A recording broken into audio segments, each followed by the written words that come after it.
Sa kabutihang palad, sa isang lugar, himala ring nakaligtas ang iba pang pasahero ng barko. 28 pasahero ng barko ang napadpad sa Mulanay, Quezon. Sakay ng life raft, pilit daw nilabanan ng grupo na kinabilangan ng ilang marino ang malalakas na alon at humahagupit na hangin habang nagpapaanod sa dagat. Alam nila i-maneuver yung life raft na sinakyan namin. Hindi po, sa tingin niyo? Siguro po hindi, wala na po kami. Yan, pinulupot ko yung tali sa kamay ko. Para lang makasurvive? Para lang ako makasurvive. Nagkasugat-sugat ang ilan sa kanila nang lumubog ang barko hanggang nasa life raft na sila. Kami pare-paras naman nakapagsalita na. Hindi namin akalain mabubuhay pa kami. Isa naman sa kanila ang sinamang palad at nasawi.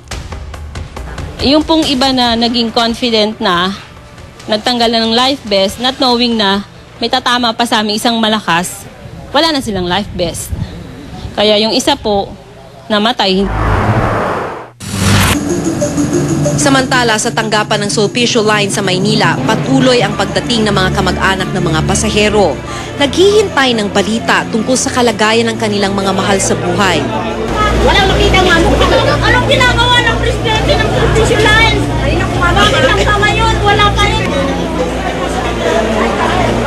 Inihatid pa raw ni Hermes Pantoliana ang kanyang ina sa Pierre. Nag-alinlangan pa sila nung una dahil sa bagyo. Nag-usap na kami ng nanay ko, sabi ng nanay ko, tuloy yung alas ko. Sabi ko, ikaw, sabi, ano ba desisyon ng PER? Sabi ko, tuloy daw ang biyahe. Sabi, may bagyo naman. Sabi ko, sabi nila, wala daw cancel. Wala daw sabi sa kanilang cancel, tuloy pa rin daw yan. Sabi niya, sige, tuloy na ako. Susunduin dapat ng kanyang mga kapatid ang kanilang ina, pero hindi na raw nakarating sa Cebu ang barko. Sabi sa akin, kuya, walang barkong dumating. May barko pa naman nalunod. Sabi ko, anong barkong nalunod? Anong pangalan? Sabi niya, Princess Star. Ano? Ayusin mo nga, sabi niya, Princess Star. Simula linggo raw ay nandito na siya sa opisina ng Sulpicio. Dito lang ako hanggat hindi ko makita yung katawan ng nanay ko. Hindi ko malaman kung buhay o patay ng nanay ko. Hindi ako aalis dito. Hindi na napigilan ng iba ang kanilang emosyon. Ikaw, guard! Sinungaling ka! Hoy! Ikaw, sinungaling ka! Punyeta tong company nyo! Dapat dito hindi na pinapalis! Wala nang barkong ahal sa Sulpicio! Kasi bulok! Sabi doon sa'yo daw! Labas ko sa'yo yung guard! Pahanap ko sa'yo yung guard! Sinungaling dito kayo! Pero karamihan sa kanila, hindi pa rin nawawala ng pag-asa. Pinigilan ko naman po si Papa. Sabi niya po, kailangan na kay. Sabi po sa akin. Sabi po na kay Papa.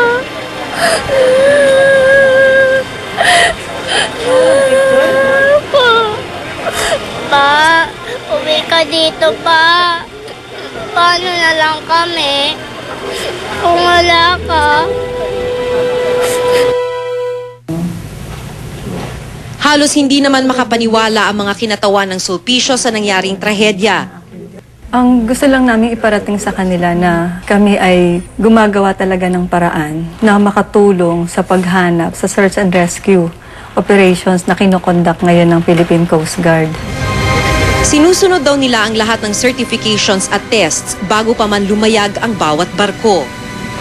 Actually, yung Princess of the Stars is the biggest among the fleet of Sulpicio Lines. At hindi lang sa Sulpicio Lines, even the whole domestic industry. Dahil sa laki nga ng barko with the gross tonnage na 23,800 plus yun. And nakakuha naman kami ng, ng permit to sail. Binigyan kami ng clearance ng Philippine Coast Guard. Lalong hindi raw na overload ang barko na siyang karaniwang issue ng mga nagdaang trahedya sa karagatan. So kami rin, we wanted to find out ano talagang nangyari. Kasi talagang in good running condition siya. Ever since, walang naging problema yan. Ang Princess of the Stars, that one we can really be proud of. Kasalukuyang iniimbestiga kung ano talaga ang punot dulo ng paglubog ng MV Princess of the Stars. But I think the point here is to review our guidelines para malaman pa natin kung ano pa yung areas na pwede natin improve. I think there's a need to sit down, and review whether the factor of ship owner's responsibility comes into the picture more than what we have right now, no? Pero ayon kay Engineer Nelson Ramirez, Pangulo ng United Filipino Seafarers, mas mahalagang magkaroon ng pangil ang batas pagdating sa pagpaparusa sa mga kinauukulan. Diyan nga ako nalulungkot sa mga investigation kasi tuwing mayroong lumubog na barko, finger pointing is still the name of the game. Simula pa 1997, ilang kaso nang naisampa sa Sulpicio Lines na siyang nagmamay-ari ng MV Princess of the Stars. Kaugnay ito ng ilang malalaking maritime disaster na kumitil sa libo-libong buhay ng mga Pilipino. Ang bawat kaso na uuwi sa areglo. Laging absuelto ang naturang kumpanya sa mga reklamong inihain laban sa kanila. Kahit hindi lumabag sa guidelines, questionable pa rin ang paglayag ng MV Princess of the Stars kahit kasagsagan ng bagyo. Maybe there was some element of overconfident decision-making process. Yun ang mga problema. We are in this dilemma of whether the rules and regulations of government are followed strictly by the ship owners. This is one of the things we have to find out.